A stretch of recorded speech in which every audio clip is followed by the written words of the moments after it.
नाज़रीन आदाब, मैं हूं माद और आप देख रहे हैं मेगा मीडिया बिहार। अभी हम आज मौजूद हैं सिप्ताइन मेमोरियल करियर गाइड एकेडमी के इस प्रांगण में। एक प्रोग्राम ऑर्गेनाइज़ किया गया है, पर्सनैलिटी डेवलपमेंट को लेकर के एक वर्कशॉप ऑर्गेनाइज़ किया गया था। यहाँ 30 दिनों तक ये वर्कशॉप चला। वर्कशॉप के बाद एक छोटा सा प्रोग्राम ऑर्गेनाइज़ किया गया। प्रोग्राम में बच्चों ने अपना परफॉर्मेंस दिया। उस परफॉर्मेंस के दौरान हमने एक बच्ची के स्पीच को सुना है। स्पीच में क्या कुछ इन्होंने कहा है वो बातें, उसके पूरे स्पीच के क्लिप को हम मेगा मीडिया बिहार के फेसबुक पेज पर और यूट्यूब प्लेटफॉर्म पर अपलोड कर देंगे। उसको आप बाद में, इस वीडियो के बाद में जाकर सुन सकते हैं, या लिंक इसका इस वीडियो के डिस्क्रिप्शन में हम ऐड कर देंगे।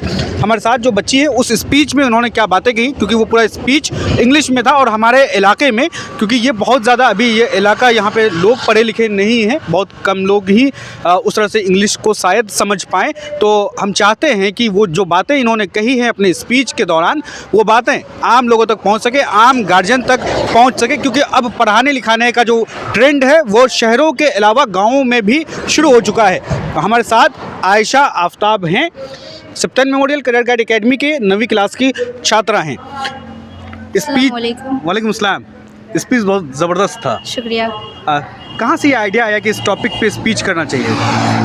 जैसे कि हम लोग सोशल मीडियाज़, यूट्यूब्स वगैरह यूज़ करते हैं, तो उसमें जो शॉर्ट्स वगैरह आते हैं, तो किसी पे स्ट्रिक्ट पेरेंटिंग, कोई माँ बाप किस तरह से बच्चे पे फोर्स करे, कोई लड़की, या एक हाल फिलहाल में एक केस आया था कि एक बाप ने अपनी बच्ची को ही शूट कर दिया क्योंकि वो एक बैडमिंटन प्लेयर थी। तो इसी को बहुत ज़्यादा रिसर्च करते करते मैंने ChatGPT की हेल्प ली, कुछ आइडियाज़ अपने भी डाले। और मतलब सारे माँ बाप बुरे नहीं होते, बट कोई माँ बाप बुरा नहीं होता और कोई माँ बाप अपने बच्चों की बुराई नहीं चाहता है। बट समटाइम्स कभी कभी वो लोग कुछ ऐसी बात कह जाते हैं जो बच्चे सोचने पर मजबूर हो जाते हैं, और ये बात हमेशा बच्चों की दिल में बैठ जाती है कि मम्मी ऐसा बोल रही है, पापा ऐसा बोल रहे हैं, पापा को मैं अच्छा नहीं बन सकता, मैं कभी अच्छा कर नहीं सकता, मेरे पापा को ऐसा लगता है, मेरे फूफो का बेटा ऐसा करता है।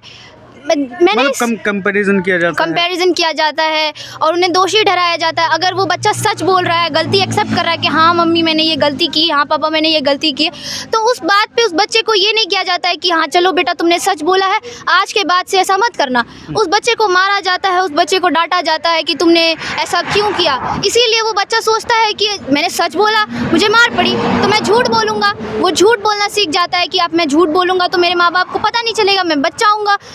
और बच्चे को मतलब बच्चे पे जो है वो बहुत ज़्यादा कंट्रोल करना भी ना आजकल के दौर में, दिस इज़ जनरेशन जेड, जेन ज़ी जिसको कहते हैं, आजकल के बच्चों में ये माइंडसेट है नहीं कि हम पे ज़्यादा कंट्रोल करे और हम पे कोई बहुत ज़्यादा प्रभाव डाले, बहुत ज़्यादा फोर्स करे किसी चीज़ के लिए।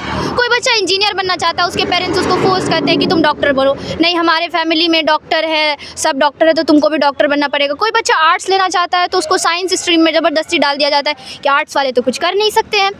और जो है कि कुछ माँ बाप जो हैं, जैसे कि हमारे माँ बाप के, जैसे कि बात करते हैं अपने माँ बाप, हमारे माँ बाप को अगर उनके माँ बाप ने डॉक्टर नहीं बनाया तो वो अपना अनफिनिश्ड ड्रीम, जो अपना वो बिना पूरा हुआ ख्वाब जो है वो अपने बच्चों पे अप्लाई करना चाहते हैं कि नहीं मेरे माँ बाप ने मुझे डॉक्टर नहीं बनाया तो मैं अपने बच्चे को डॉक्टर बनाऊंगा, या मैं डॉक्टर बनना चाहता था मैं नहीं बन पाया तो मैं अपने बच्चे को बनाना चाहूँ। अब चाहे उसका बच्चा जो है वो डॉक्टर नहीं बनना चाहता है, वो फुटबॉलर बनना चाहता है, वो बैडमिंटन प्लेयर बनना चाहता है, इससे उस माँ बाप को कोई फ़र्क नहीं पड़ता है। एक माँ बाप का जॉब ये नहीं है कि वो अपना ना पूरा हुआ ख्वाब जो है वो अपने बच्चों पर अप्लाई करे, जबकि एक माँ बाप का फ़र्ज़ ये है कि उस बच्चे के ख्वाब को डिस्कवर करे कि वो बच्चा क्या करना चाहता है, उस बच्चे से पूछे।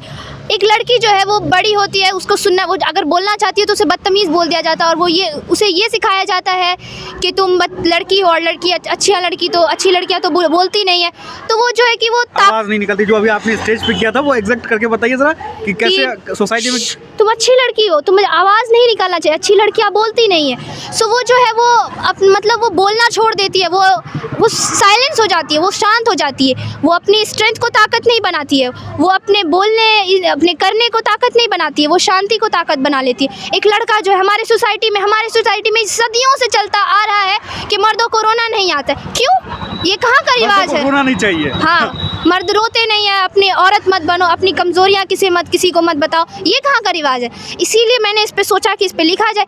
और जो है वो लड़के जो उसको इधर से दबाव मिलता है कि रो नहीं, हर तरफ से दबाव मिलता है, तो वो इतना पत्थर दिल हो जाता है कि वो भूल ही जाता है कि महसूस कैसे करते हैं। और जो है कि मैनिपुलेटिव पेरेंट्स जो है वो हमेशा बोलते हैं कि हम तुम्हारे दुश्मन नहीं हैं, बट वो एक मतलब जो स्ट्रिक्ट पेरेंट्स होते हैं वो जो है इंसान बन जाते हैं जिससे एक बच्चा डरता है। हमें माँ बाप को ऐसा नहीं बनना है कि उससे बच्चे डरे, माँ बाप को ऐसा बनना है कि बच्चे समझे उन्हें। आपका फ़र्ज़ है कि बच्चों को समझे, बच्चा क्या करना चाहता है उस पर ध्यान दे। एक दिन ऐसा आएगा कि जब ये बच्चे बड़े हो जाएंगे, वो चिल्लाएंगे नहीं, वो अपने माँ बाप को दोषी नहीं ठहराएंगे, वो कंप्लेन नहीं करेंगे, बस चुपचाप बड़े हो जाएंगे, अपने मंजिल पे चले जाएंगे और हमेशा हमेशा के लिए अपने माँ बाप को छोड़ देंगे। बस उन दोनों के दरमियान सिर्फ एक रिश्ता रह जाएगा, माँ बाप और औलाद का, और समझौता अंडरस्टैंडिंग कुछ भी नहीं रहेगा। तो हमारे पेरेंट्स को, इसमें सिर्फ पेरेंट्स की गलती नहीं है, बच्चे भी है, कुछ बच्चे भी बदतमीज़ होते हैं, कुछ बच्चे भी अपने माँ बाप से ज़बान दराजी करते हैं, बहुत अजीब तरीके से बिहेव करते हैं। और हमें तो हमारे माँ बाप का शुक्रिया अदा करना चाहिए कि उन्होंने हमें जन्म दिया है, हमें बड़ा किया है, हमारा ख्याल रखा, हमें खिला रहे हैं, हमें परफेक्ट लाइफ दे रहे हैं।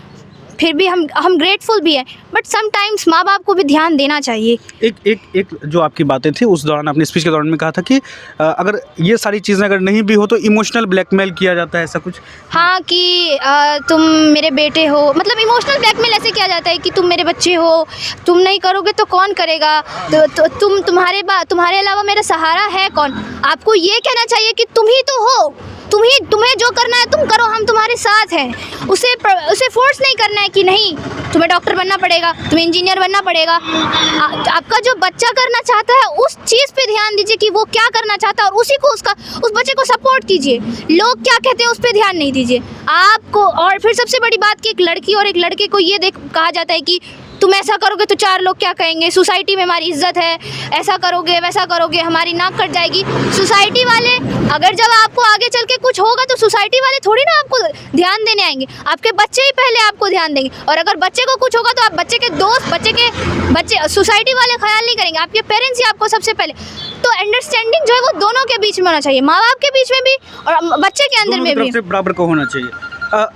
आयशा जो इतनी अच्छी बातें कर रही है, या जिस टॉपिक पर लोग बात करने से बचते हैं, आयशा क्या करना चाहती है अपनी ज़िंदगी? स्टूडेंट तो आगे अभी फ़िलहाल तो पढ़ाई करना है और एक अच्छा सा मतलब एक डेजिग्नेशन चुनना है। उसके बाद फिर जो है कि लोगों को जो है वो डेवलप करना है, वो लोगों के अंदर जागरूकता डालना है कि बच्चे जो हैं आज, अब वो जनरेशन नहीं रहा कि बच्चों को मार के, बच्चों को डांट के, बच्चों को गाली दे के आप उसे सुधार सकते हैं। अब वो जनरेशन आया है जहाँ बच्चे प्यार से बात करने चाहते हैं, प्यार का रिलेशन होना चाहिए, एक माँ बाप के बीच में अंडरस्टैंडिंग होना चाहिए, बस इतना ही।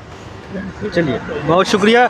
यह आयशा थी और इसके पूरे स्पीच को, जो इंग्लिश में इन्होंने स्पीच डिलीवर किया था स्टेज से, वो हम अपलोड कर दे रहे हैं। उसका लिंक जो है वो डिस्क्रिप्शन में ऐड कर दिया है हमने। इस वीडियो में फ़िलहाल के लिए इतना ही। बहुत बहुत शुक्रिया।